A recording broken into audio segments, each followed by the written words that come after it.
Bonjour et bienvenue dans cette nouvelle série de webinaires de l'Association française du syndrome de Rett. Regard croisé donne la parole à des parents ou à des proches touchés par le syndrome de Rett. À travers leurs livres, leurs films, leurs documentaires, nous échangerons avec eux sur leur chemin, leur vécu et leur parcours.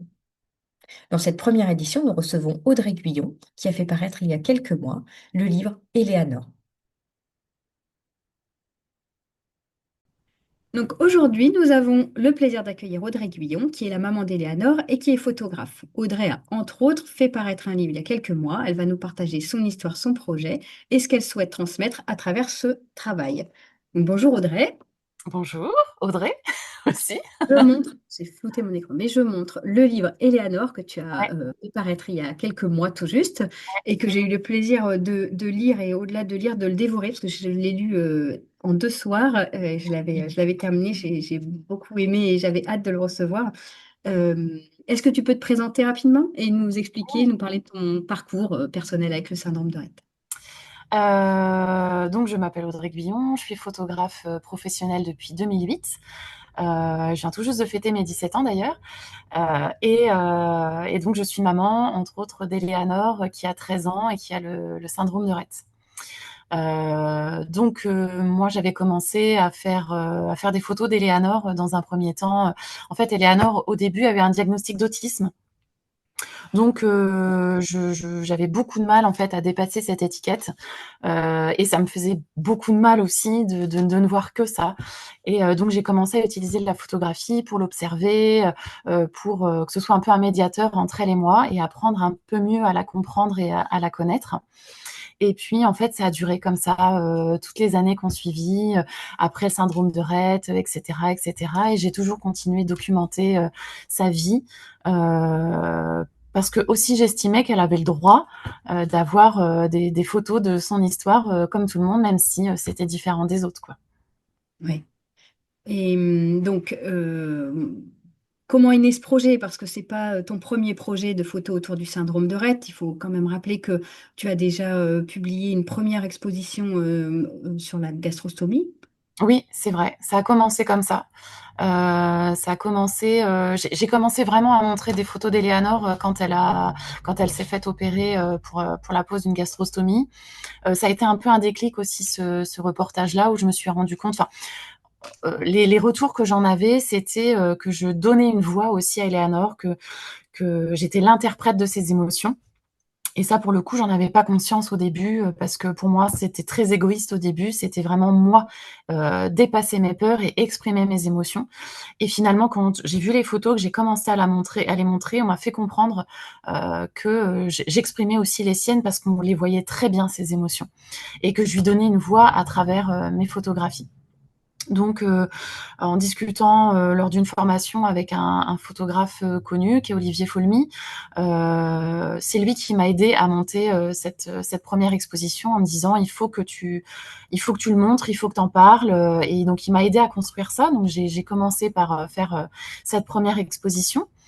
Et puis par la suite, j'ai fait une seconde expo, donc en collaboration avec la FSR, sur les 10 ans d'Éléanore avec le syndrome de Rett, en complément en fait de ce qui est un peu plus général dans le syndrome de Rett, avec vos textes à vous. Donc ça a commencé comme ça. Et le livre, c'est vrai que ça faisait très longtemps que je l'avais dans la tête, mais je suis photographe, je suis pas auteur, je suis pas écrivain, donc je savais pas trop comment m'y prendre. Et puis c'est surtout que j'avais peur aussi de me retrouver face à ces photos d'elle, il y a quand toute petite, et puis de savoir quoi en faire. Fallait qu'il y ait un but, et c'était pas, je voulais pas que ce soit seulement pour moi, ou seulement pour montrer mes photos. Je voulais vraiment qu'il y ait un sens à tout ça. Et j'ai rencontré une biographe. Et là, pour le coup, ça m'a fait tilt. Je me suis dit, mais oui, c'est comme ça que je dois me faire accompagner. Et donc, on a commencé à construire le livre ensemble, pour raconter un peu toutes nos étapes, à elle et à moi, à Eleanor et moi. Et là, pour moi, le but, c'était de permettre à chacun de trouver son outil de résilience face à la maladie, au handicap, plus généralement, hein. Moi, Est-ce que c'était le la fait de, est-ce que, excuse-moi, je te coupe, est-ce que le fait que cette personne, alors je ne sais pas comment elle s'appelle, qui est ta biographe, Natacha Colbert. Natacha, est-ce que le fait qu'elle t'accompagne dans l'écriture du livre, tu as trouvé peut-être une meilleure légitimité à pouvoir raconter, accompagner tes photos de texte et de ton vécu? Ouais, complètement. C'est vrai que pour le coup, j'avais besoin de ce côté professionnel d'écriture de livres, de structuration de livres, parce que pour moi, sinon, si je le faisais toute seule, c'était amateur et ça n'avait pas ça n'aurait pas eu de portée en fait. Mais c'est vraiment le ressenti à la lecture du livre. Il est très bien structuré et d'ailleurs, il revient sur tout ton parcours, ce que tu as expliqué avant, cette première exposition, puis la seconde pour les 10 ans d'Éléanore. Tu reviens sur tout ça, accompagné de tes magnifiques photos. C'est la richesse de ce livre, en fait, qui soit. J'aimerais pouvoir, évidemment, avec le flou. Voilà, Mm. c'est vraiment un livre photo. C'est bien parce que ça fait du suspense. Alors, du coup, Complètement. je peux vous vous inciter à le commander.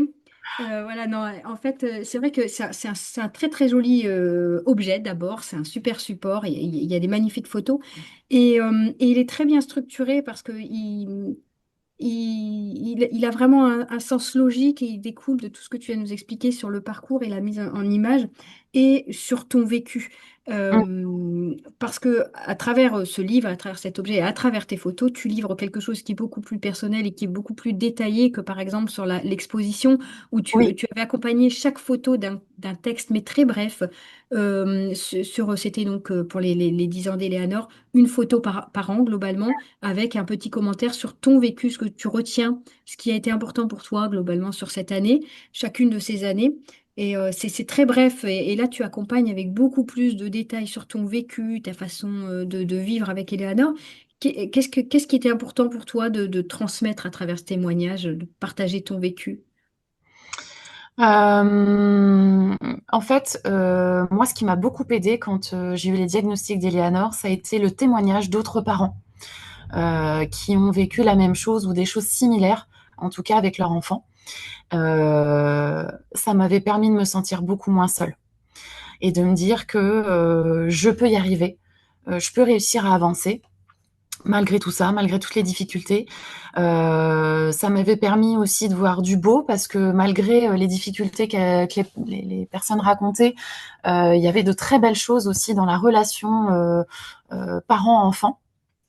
Et donc moi, ça m'avait vraiment aidé à, à me rebooster en fait. Donc je me suis dit que mon témoignage pouvait peut-être aussi aider d'autres personnes, d'autres parents à se sentir soutenus en fait et compris. Même si on vit chacun notre rapport à la maladie de notre enfant, vraiment c'est très très personnel, mais voilà, je pense qu'il y a des choses sur lesquelles on peut se rejoindre et donc, voilà, si mon témoignage peut aider, déjà, c'est un premier point, quoi. Ouais, ce que je trouve chouette et ça me permet d'amener un des passages du livre qui m'a particulièrement touchée, c'est quand tu parles. Alors effectivement, tout le passage avec la gastrostomie, on sent que c'est vraiment un moment qui a été un peu charnière pour toi, où c'est Mmh. vraiment une période dure, autant psychologiquement pour toi, pour toute la famille, pour Eleanor qui vit un moment difficile. Euh, Peut-être qu'il m'a moins touché à ce moment-là parce que je connais l'histoire par l'exposition, etc. Mais je pense que c'est vraiment un moment important de ton livre qui, je crois, qui déclenche aussi chez toi, du coup, ce besoin de mettre en avant tes photos et que on sent bien quand tu racontes que tu es photographe, que c'est ton travail et que, du coup, mêler ce côté personnel à ton travail, c'est toujours une espèce d'ambivalence chez toi et de question de légitimité à montrer ces photos, à les montrer, etc.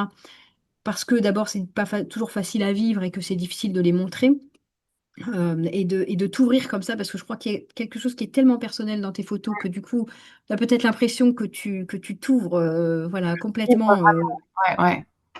Et il y a un passage qui m'a marqué, qui m'a beaucoup touchée, c'est le passage dans lequel tu parles de la fratrie et de tes autres enfants. Donc, tu as Benjamin qui est plus grand et Charlie qui est plus petit, où tu partages vraiment ton vécu de maman, ton vécu personnel autour de ta famille et de votre parcours.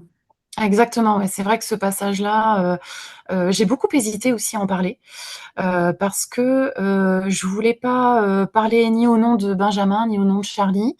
Je voulais pas, je savais que Benjamin allait lire aussi, le livre et que Charlie sûrement plus tard, donc je voulais pas non plus, heu, qu'il puisse comprendre, mes peurs, et puis ce qui me faisait le plus de mal.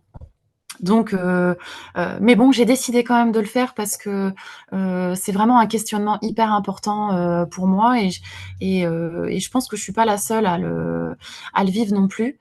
Donc, c'était important pour moi aussi de l'exprimer.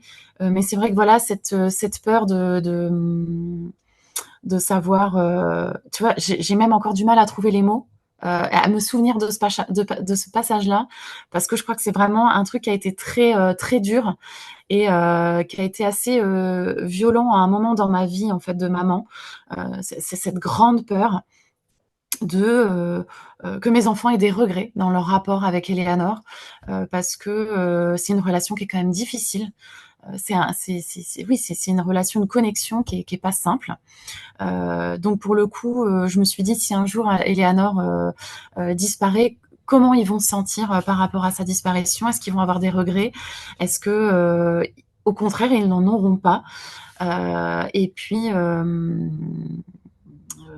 ouais, je sais même plus, excuse-moi, de Non, ce non, mais passage, de quoi je parle. Je crois que je l'ai écrit et je me suis plus jamais remis c'est marrant dans parce que c'est intéressant ce que tu dis parce que moi, il m'a particulièrement touché ce passage-là et je pense que vraiment c'est parce que c'est fort et qu'il y a beaucoup d'émotions dans ce passage-là. En tout cas, moi, il m'a vraiment tiré beaucoup d'émotions et aussi parce que j'ai aussi des enfants et qu'on se questionne toujours sur notre fratrie, sur nos façons aussi d'interagir avec nos enfants, ce qui fait leur vie, de ne pas leur forcément leur transmettre nos propres peurs, nos propres angoisses, etc., et de les accompagner au mieux pour avancer dans la vie et devenir des adultes. En tout cas, moi, ce passage, il m'a particulièrement touchée. Et c'est un des passages qui m'a beaucoup touchée. En tout cas, je me rappelle très bien et ça se retranscrit. Je pense que c'est assez universel, ces questions-là, et qu'à travers ton propre partage, ça parlera à beaucoup de parents. Aujourd'hui que ce livre est paru, quel impact ça a sur ta vie? Est-ce que tu as eu des retours, notamment d'autres parents? Comment tu vis d'avoir pu partager au grand jour ce livre? Alors déjà, je me sens très soulagée. Il y a eu un moment où il y a eu une urgence de le publier parce que j'avais peur que le livre sorte après la perte d'Eleanor. Je ne sais pas pourquoi. J'avais peur qu'Eleanor parte avant la sortie de ce livre, alors qu'il n'y a pas de raison que Mm. Eleanor a encore, je l'espère, de très belles années devant elle. Mais je ne sais pas, j'ai ressenti cette urgence et je pense que je m'en serais voulu énormément euh, qu'elle parte avant parce que j'estimais que c'était notre histoire, que je voulais lui montrer et qu'elle voit aussi ce qu'on avait construit toutes les deux.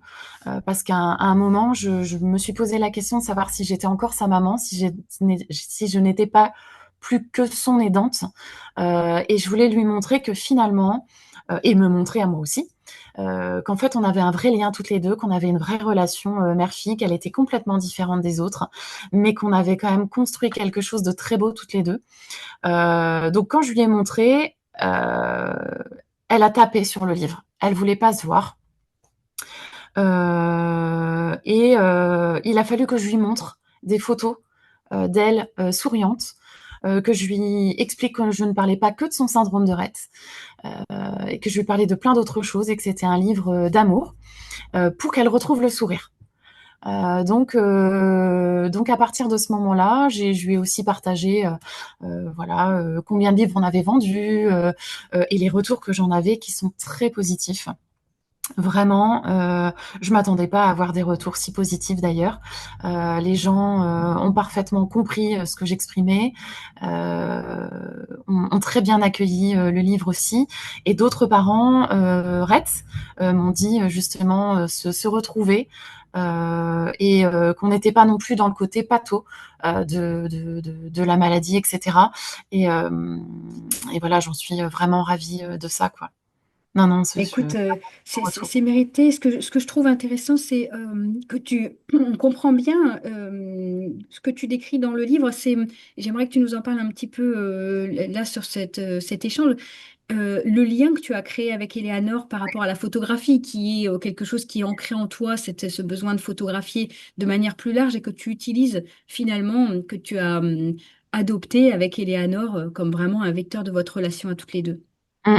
C'est vrai qu'au début, comme je disais tout à l'heure, c'était un médiateur entre elle et moi, pour moi comprendre, comment elle fonctionnait, dépasser mes peurs, par rapport à la maladie et puis, en fait, très rapidement, j'ai vu que c'était un moyen de connexion entre elle et moi parce qu'à chaque fois que je sortais mon appareil photo, elle me regardait, droit dans l'objectif, ce qui fait qu'on avait cette connexion à ce moment-là et en plus de ça, je lui montrais les photos et souvent elle me regardait, elle souriait et je pense que moi ça m'a fait tilt, je me suis dit que vraiment ça pouvait être un moyen de connexion et de communication, entre elle et moi.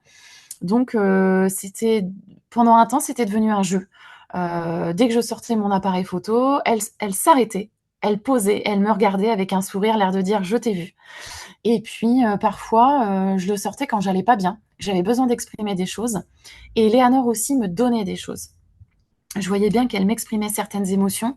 On était un peu en miroir, ce qui fait que, à ce moment-là, on était vraiment en osmose, quoi, en connexion complète sur ce qu'on voulait exprimer l'une et l'autre, pour finalement comprendre que, on se faisait miroir. Donc,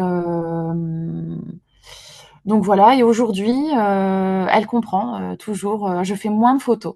Je fais moins de photos. Je pense que j'ai exprimé beaucoup de choses que j'avais besoin d'exprimer par rapport à sa maladie et à la place que ça prenait dans ma vie. Et aujourd'hui, même quand je ressors de l'appareil photo, c'est souvent pour la photographie avec son frère ou sa sœur, ses frères, pardon. Et, et c'est plus un partage ensemble. Ouais, et on comprend aussi dans le livre, en tout cas, on a l'impression de comprendre aussi que parfois c'est euh, quelque chose qui pallie à tes angoisses. Tu nous parles à un moment où c'est une soirée, où c'est la fin de semaine, où ça peut Ouais, typiquement devenir compliqué, cette soirée qui peut s'annoncer longue et assez difficile, où ouais, finalement, en t'emparant de l'appareil photo, tu transformes un moment d'angoisse en finalement un moment agréable et quelque chose, ouais, finalement, un instant partagé de toutes les deux. ouais, exactement. Et c'est en ça que je disais que c'était aussi un peu un jeu. C'est que finalement, on arrivait quand même à s'amuser et à changer la donne. D'un moment où effectivement le vendredi soir c'est compliqué parce que je l'ai plus longtemps et qu'elle a eu des phases où elle était très agitée, voire violente envers elle-même, envers nous. Et je me suis dit il faut que je transforme ça, il faut que j'arrive à ce que ce soit différent ou en tout cas que ça nous libère l'une et l'autre. Et c'est vrai qu'il y a des fois, finalement, on a réussi. Moi, j'ai réussi à créer une nouvelle photo que je m'attendais pas, dont je m'attendais pas à faire. Et elle, en fait, elle en joue. Elle joue de l'objectif. Elle me permet vraiment de sortir de ma zone de confort et de créer des photos que j'aurais pas faites avant, quoi. Oui, parce qu'on se rend compte qu'en fait, finalement, à travers tes échanges et ces temps de photos avec Eleanor, tu améliores toi-même ta pratique, tu testes de nouvelles choses et Exactement. amènes professionnellement des nouvelles Oui, ouvertures. oui, ouais. C'est vrai que pour le coup, Eleanor, comme je dis, c'est vraiment ma muse parce qu'avec elle, c'est avec elle que je teste de nouvelles techniques, de nouvelles façons de photographier parce que c'est mon sujet le plus difficile à tout point de vue, aussi bien émotionnel que physique parce qu'elle bouge dans tous les sens, que je peux pas lui demander assieds-toi, fais ci, fais ça. Donc vraiment, c'est elle qui me permet de tester de nouvelles choses et c'est comme si que je l'assimilais plus rapidement même dans ma pratique professionnelle avec mes photographiés où je me dis non, c'est bon, je l'ai réussi avec Eleanor, j'ai compris comment faire. Donc là, avec mes photographiés, ça va être différent, mais je vais y arriver. Donc Ça me donne de la finalement, confiance, en fait. ouais. Et finalement, s'il y a un message un peu universel, parce que nous ne sommes pas tous photographes et nous ne sommes pas tous aussi doués que toi avec l'objectif, s'il y a un message universel, c'est finalement, est-ce que c'est emparez-vous de ce qui vous anime, de ce qui vous fait vivre à l'intérieur pour finalement créer quelque chose et pallier aux angoisses et finalement faire quelque chose de beau dans cette relation, hein. C'est vraiment, je pense que ça peut prendre beaucoup de temps. Moi, j'ai eu la chance de l'avoir tout de suite, cet outil sous la main. Mais je pense que chacun peut trouver son outil de résilience, son outil de création, d'expression. Parce que ça, je pense que, et ça, on le vit tous, hein, parents concernés par le handicap, c'est de vouloir extérioriser, d'exprimer des choses. Donc ça peut être aussi bien l'écriture, le chant, la danse, la peinture, le dessin, enfin peu importe. Mais je pense qu'on peut trouver vraiment cet outil, ce médium qui nous permet de nous exprimer, de nous libérer de ce qui nous angoisse le plus ou de ce qui nous emprisonne. Enfin, peu importe, en tout cas, les difficultés qu'on a par rapport à ce handicap-là, quoi. Merci, merci Audrey en tout cas de le partager avec nous et de Grand pouvoir plaisir. passer ce message. Alors, il y a un point très important sur lequel je voulais venir aussi, c'est que donc ton livre Eleanor, il est disponible notamment en vente sur la boutique de l'association, donc sur le site afsr.fr, et que, point très important, pour chaque livre vendu, 2 euros sont reversés à l'Association française du syndrome de Rett. Tout à fait. Voilà, Ouais, et ça, ça, c'est donc, vraiment nous t'en important. remercions sincèrement. Voilà, on te suit ensuite tes photos avec plaisir. Donc, merci beaucoup pour ce don et pour ce soutien. Et je rappelle également que ton exposition Éléanore, ma petite sauvageonne, donc 10 ans, les 10 ans de vie Éléanore, est disponible en prêt. Donc, c'est une exposition qu'on avait conçue de manière tout à fait mobile qui peut vous être envoyé par transporteur et que vous pouvez voilà, emprunter dans le cadre d'une manifestation pour le syndrome de Rett pour sensibiliser.